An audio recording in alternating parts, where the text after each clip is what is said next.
El presidente habló de algún medio de información que publicó que la Suprema Corte de Justicia no sabe contar, o sea que no contaron bien los votos de los magistrados. Bueno, se ha llegado ya al absurdo y al extremo, a la exageración con estas notas falsas. El presidente incluso hizo alusión que entonces habría que enseñar a leer, a escribir y a contar, pues tal vez a los propios magistrados. ¿Cómo es posible que un medio de comunicación se atreva a decir que los magistrados o que en la Suprema Corte de Justicia no se contaron bien los votos? Lo que pasa es muy sencillo, porque eso también lo quieren ligar ante la derrota que han sufrido por la estrategia y la táctica que diseñó el presidente de la República para defensa de los intereses nacionales. Se puede ligar con algunas notas que también saca Loret de Mola, en el sentido de que el presidente se está quedando solo, porque de los 11 magistrados solamente 4 votaron para la constitucionalidad de la reforma a la ley eléctrica. Y además que no se aprobaron las reformas constitucionales en la Cámara de Diputados. Bueno, si lo vemos más en el fondo, primero deben todos conocer los procedimientos que existen.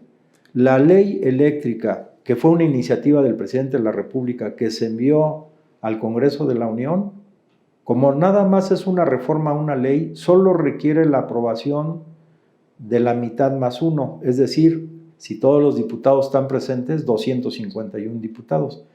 Más diputados votaron por esta iniciativa que envió el presidente. Se aprobó en el Congreso de la Unión. Como el Poder Ejecutivo envía la iniciativa, la aprueba el Poder Legislativo, debe entrar en vigor la ley eléctrica, pero los opositores promueven una controversia constitucional ante el tercer poder, que es el Poder Judicial.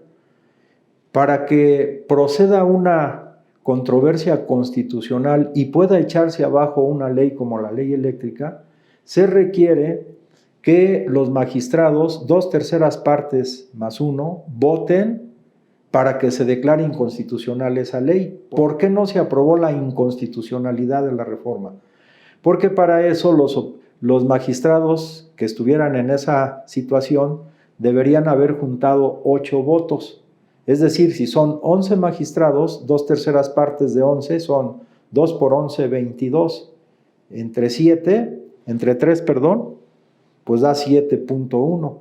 Entonces, debía haber 8 magistrados que votaran a favor de la inconstitucionalidad.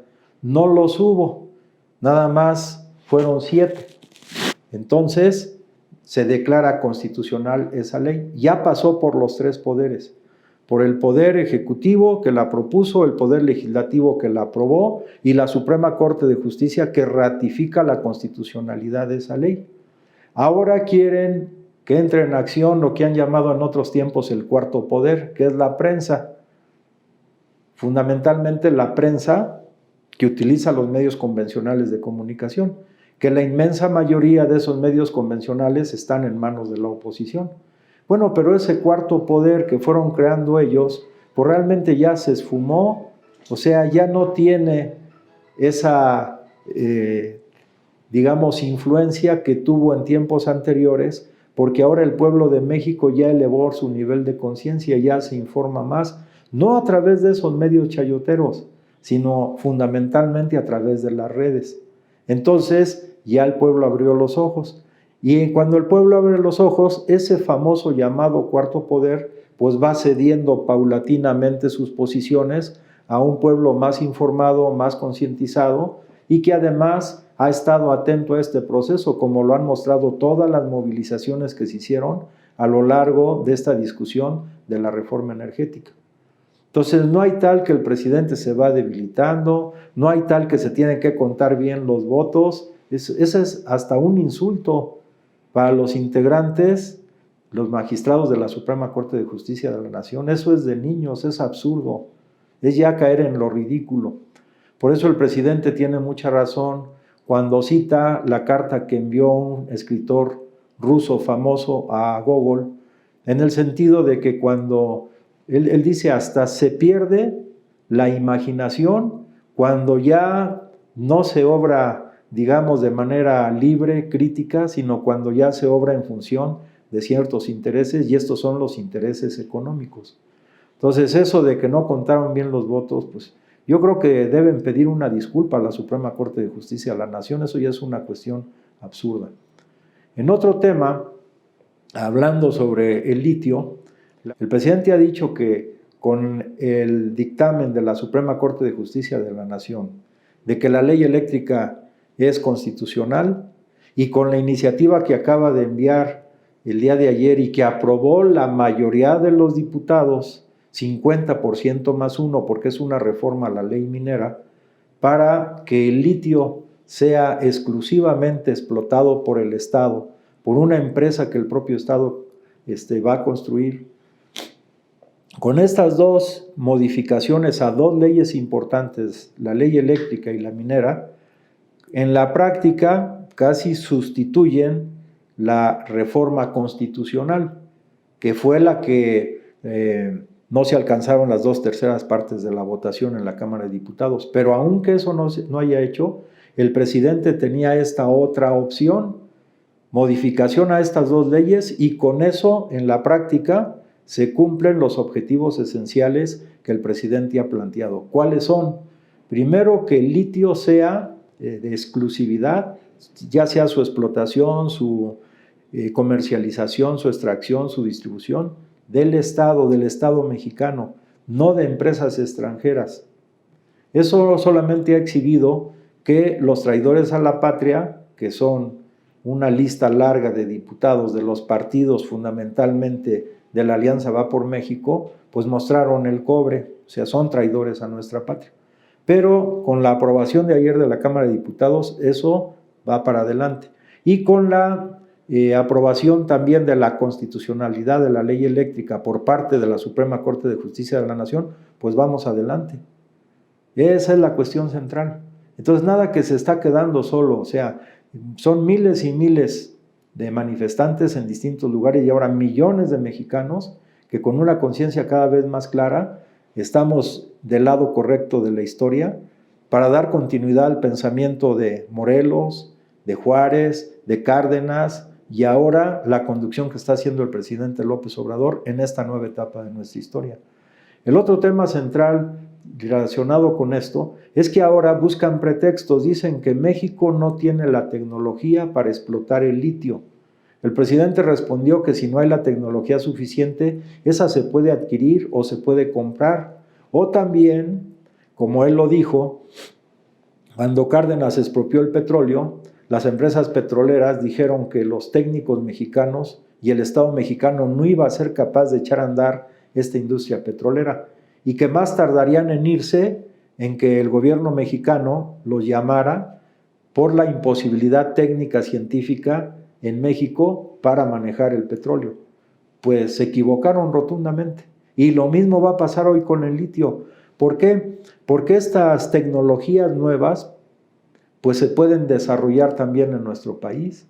O sea, aquí lo que se requiere es una gran revolución de las conciencias en su fase técnico-científica. Es decir, en México se están creando las condiciones para una revolución técnico-científica, no nada más en la cuestión del litio, sino en otras ramas importantes de la ciencia. No solamente en la cuestión minera, no solamente en la cuestión química, no solamente en la cuestión extractiva, sino, por ejemplo, hoy también se habló de la cuestión de las vacunas. Y en ese terreno hay que recordar, hoy se dijo que Cuba, por ejemplo, ha desarrollado una vacuna, la vacuna Abdala, que ya están aplicando incluso en niños de 2 años en adelante. Se le preguntó que si aquí se podría hacer lo mismo, y bueno, pues hay todavía una serie de protocolos, investigaciones, pero aquí se está creando una vacuna, que es la vacuna Patria, y también eso implica desarrollo técnico y científico, y se ha mostrado que nuestro país tiene la capacidad suficiente para estar a la altura de las nuevas circunstancias, desarrollando la técnica y la ciencia, ahora sí que al servicio de la patria. ¿Qué muestra de ello? Bueno, pues una es que si ustedes han observado, el grueso de los concursos de matemáticas, de robótica, algunos de electrónica a nivel internacional, han ganado jóvenes mexicanos. O sea, está en ebullición en esta nueva etapa de nuestra historia, que los jóvenes han tenido más oportunidades, la posibilidad real, no ficticia, de que contribuyan al desarrollo técnico-científico de nuestro país. Y si hay temas tan relevantes como estos que mencionamos, el litio, las vacunas, la informática, la telemática, la robótica, pues el Estado mexicano está haciendo esfuerzos sustantivos para que esta capacidad de los jóvenes mexicanos se pueda orientar y pueda contribuir a lograr pues también nuestra independencia técnico-científica. Entonces, en conclusión, la medida que el presidente ha planteado, que hoy también él lo dijo muy claro, dice, yo tengo que jugar también el papel de pedagogo, es decir, de educar, de ayudar a educar, a orientar pues al pueblo de México a través de las mañaneras. Y por eso dice, yo repito una vez y dos veces, a diferencia de los escritores, que ellos son irrepetibles, pero la labor de un pedagogo, de un dirigente político, sobre todo de un dirigente político que ama a su pueblo y ama a su patria, pues es estar informando una y otra vez. Y en esa información permanente el presidente siempre habla de la revolución de las conciencias. Y ahora vamos viendo más claramente, sobre todo el día de hoy, que esta revolución de las conciencias tiene por lo menos 3 elementos centrales. Uno es la revolución ideológica, o sea, cambiar toda la ideología neoliberal que, digamos, rebosó de discriminación, de nepotismo, de corrupción, de lo peor, de egoísmo extremo, etc. La otra es la revolución cultural o político-cultural, que se está abriendo paso cada vez más, pues sembrando valores de fraternidad, de amor, de igualdad, de no discriminación, etc. Pero no solamente es eso, sino es este cambio, y a eso está ayudando, por ejemplo, la transición de la democracia representativa a la participativa. Es una revolución político-cultural que también está encabezando el presidente de México. Y la otra vertiente es esto que comentamos, la revolución técnico-científica para que nuestro país sea totalmente autosuficiente en la ciencia, en la técnica, y esta aplicada al proceso productivo nos ayude a tener la independencia alimentaria, la independencia energética, la independencia en todos los terrenos. Por eso el concepto central en esta lucha que no entienden los conservadores es lograr la plena independencia de nuestra patria. Y ellos con sus posiciones entreguistas y de traición a la patria, lo único que hacen o que quieren hacer es retrasar este gran proceso de cambio que está viviendo nuestro país, y para ello incluso recurren pues a los extranjeros. Por eso precisamente son traidores a nuestra patria. Los objetivos de ellos, el proyecto de ellos es entreguista, entregar recursos naturales, humanos, económicos, financieros a potencias extranjeras. El proyecto que encabeza el presidente de la República es lo contrario. Por eso él dice, tenemos un proyecto totalmente diferente al de ellos. Es amor a la patria, soberanía, independencia y amor y desarrollo de nuestro pueblo. Pues si coincides con lo que planteamos, esperamos tu opinión en Facebook y también en YouTube.